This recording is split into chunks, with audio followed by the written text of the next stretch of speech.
and welcome to the Open Creative Podcast. I'm Jenna Johnson, and today we're going to be speaking to Sophie Murphy, co-founder of Sanders & Jay. Hello. We're going to focus a little bit today about a transition through different careers and how that might feel. Terrifying, probably, but it's all good. We're going to delve into it. So, Sophie, tell us first about a bit about your background and what you were doing kind of prior to Sanders & Jay.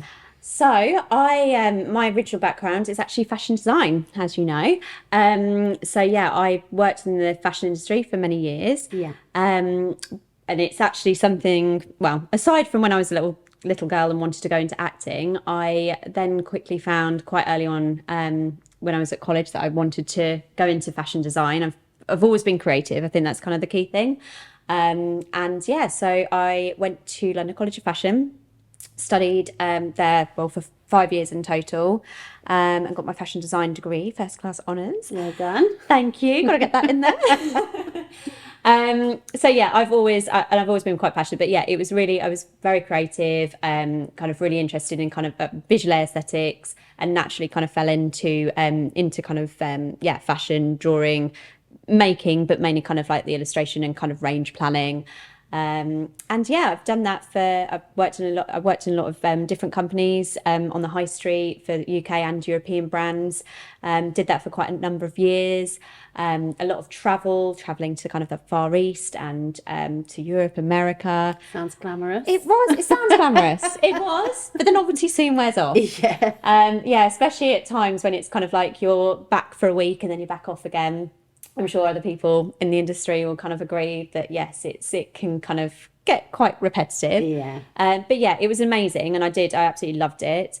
Obviously I had a little break when I had my first child, but kind of went straight back into it, but more on a part-time basis.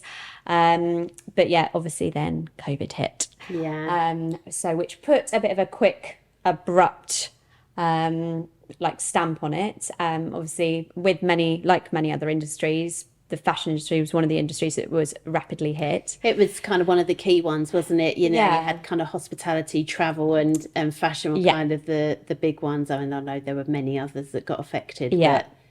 But took a turn, It didn't it? did, yeah, just a little bit. So, and it still hasn't fully recovered either. But especially I was at the time working in occasion wear, and there was no occasion events. There was nothing. So obviously that changed. And at the time, it was obviously quite sad. We didn't know what was going on. Yeah. And I got a new job becoming a homeschooling teacher for. Me too. Oh my God, wasn't it great? Just suddenly, that's one. A straight away career change, isn't it? Which I'm not don't sure. feel like revisiting that No, one. I'm not planning to. I'll try and hire someone else next time, I think. I don't think it was the best thing, teaching and parenting your children. Definitely not. I did, homeschooled our eldest at the time, and obviously had a toddler at the time as well.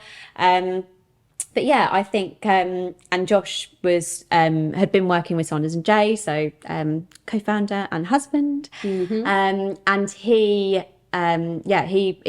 just the websites and branding just went kind of crazy. I think a lot of people they needed that online presence, didn't they? Because people weren't out and about, so they really needed to push that side, perhaps something that they've been thinking about for a while. 100%. And suddenly got accelerated to the forefront of everyone's mind. I think as well, a lot of people panicked if anybody didn't have an online presence. It was kind of like, we need one. And now, yesterday.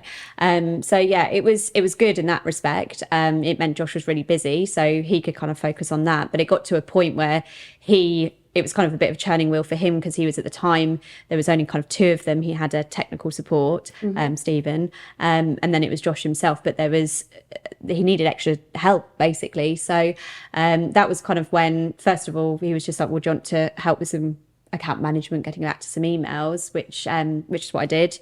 And then he quickly realised as well, he's like, hold on, you know Adobe Illustrator and Photoshop, and I think that was one of the good things. And also from me being creative, is actually a lot of my skills were transferable. Kind of especially from visual aesthetic point of view and kind of range planning. Obviously with fashion design as well, there's account management when I was working for suppliers. So actually there was a lot of skills that were transferable, and he's like, oh, how about I do an hour of homeschooling of the kids while you do, some work for me? I was like, yep, I'll take it. an hour away for the kids. Yes, okay, after spending all day with them. So that's kind of when I think that's really started. And for Sanas and Jay as well, it's kind of, Josh always says it's a bit of a pivotal point for us, because I was free labour. I was cheap labour, I think it's the key thing. But just having that extra hands on deck allowed him a bit of breathing space that he could kind of work on projects. I could either help with the day-to-day account management or start looking for new business as well, and kind of speaking out with new people. And I think that's when we really started, the ball started rolling. We then had Jen, who came and joined in as an account manager, taking over some of the bits that I was doing. So I was training up and doing kind of web developing, website building, and also doing some kind of digital marketing courses, because again, there's nothing to do in the evenings. So apart from the quizzes, it was kind of like, I'll do extra kind of upskill on what I've had and on my knowledge. So so that was kind of a really a key point where we found, okay, I've got transferable skills. Josh has got a business that needs help and support. There's a job there for me. And that's really when it kind of started. And I think it was identifying those skills and change to like where we were. It wasn't like I could go back to fashion straight away, but I think it's interesting, that I think everybody kind of has transferable skills that they perhaps don't recognise, or they don't value maybe. And it's not until you're kind of faced with a career change, whether it be through choice or not, that you kind of start to identify those and think, well, actually, I do this in this job, and that applies to so many other jobs. And it's kind of, and it can boil down to things just like being able to speak to people, and being able to pick up the phone and have a good phone conversation. 100%. These are skills that not everybody has, and it's kind of management skills and computer skills and all of those things can be transferred to so many different careers. So I guess it's just kind of, even if it feels like you're in quite a niche career, it's knowing that actually a lot of your skill set can be moved on to anything you want it to be. So it's 100%. And I think even like you can say the same, like moving from hospitality and kind of then moving into kind of this branding and marketing world. I mean, it's not a direct move that anyone would have probably said, but I was at now I look back and it was a bit of a cringe kind of level, but it was I was doing the marketing for where I was before, albeit at a kind of smaller level. But it was, just being that way minded, I think, and knowing that it's important to get your business out there and different ways to kind of speak to potential customers and things like that. That's massively transferred to what I'm doing now with you guys. So it's perhaps not something that on paper would seem like an obvious move, but it's felt so industry natural. wise. No, exactly. I would say exactly the same. I 100% agree. I think thinking about I think the thing is as well is that passion. I mean, some people often get asked, will you move back into the fashion industry? And never say never, but I actually I love what I do now, and I love the businesses that we're working with, and I think the key thing is that I'm still creative, and I think that's probably a lot of it. What it kind of boils to is what makes you tick. Like there might be people out there who are the same. They're in a creative industry that they're not enjoying, and they want to move to a different creative industry. Or perhaps it's that they're creative and they're in an admin type role or whatever it is. But I think it's kind of identifying that. And for us, I was kind of forced to kind of make that change. But I'm definitely not in a rush to kind of get back into it. I'd like to work with some more fashion clients. I think that's one of the things I would like to do.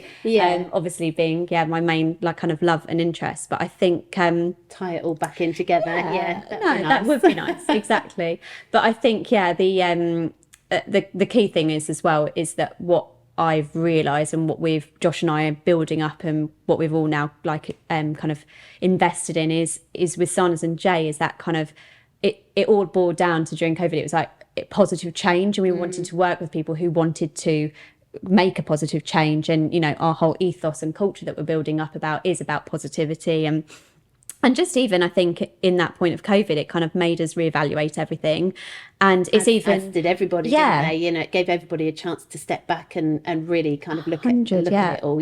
What's important to you, and you know, what things don't you like? And I mean, for example, yes, I was doing a lot of travel to, you know, to different countries, but I was even traveling down to London, you know, on a daily basis or a few times a week. And Josh was the same. And you know, it's like that running home to try and catch the kids before bedtime. And you know, during COVID, we were like, well, no, because we can do this, we're going to clock off at 5, and we will spend between 5 and 7 with the kids. We'll make an effort. We'll have dinner together, eat together, something that we'd never been able to do beforehand. We both did bath time together. We both did story time together. We put them to bed, and we just had a really nice work-life balance. And I think that was one of the things that afterwards we were like, do you know what, we're going to keep this up no matter what we do. You know, if it means that we have to pick up a bit of work after 7 o'clock, but generally between 5 and 7, we always try to be with the kids. And obviously there's meetings and there's things that crop up, but on the whole, generally on a day-to-day basis, it was something for us that felt quite important as a positive change to kind of adapt. And the same with just what we're trying to create in Sarnas and Jay, like hopefully you'll agree, is that we're all people, we're all human, and you know, we've all got lives, we've all got families, we've all got people we care about. And I think it's that work-life balance. And if the kids have got a doctor's appointment or there's a school play to go to, it's kind of having that flexibility that we can do that. And as long as the work's done, then exactly that. And I think from an employee's kind of perspective on that side, it's such a liberating feeling to be able to be free to do those things and to be flexible and to kind of be able to work around family. And actually, I think that what you get in return is that people are far more kind of invested and excited about their careers because they're not being kind of, you know, micromanaged all the time and told when to clock in and clock off. And it's not quite so rigid. And I think that flexibility is, you know, for me, I feel like it's one of the positives that came out of the pandemic. Definitely, you know, I think it's inspired the whole kind of nation, well, whole world. It's a global thing. But yeah, I think everybody's looking at the way that they work and trying to make it work for them rather than, you know, the other way around. So yeah, I think that's a good thing. So I guess, you know, if anybody's listening to this now who's perhaps at a fork in the road, considering a jump, you know, from one career to another, I think the important thing is that however established you are in that career and however long you've spent, it's not been a waste of time. No. You've been building up some skills that you might now be ready to take somewhere else and on to do something else. And I think that, you know, waking up in the morning and being excited about what you're doing that day is everything, isn't it? Yeah, I think going to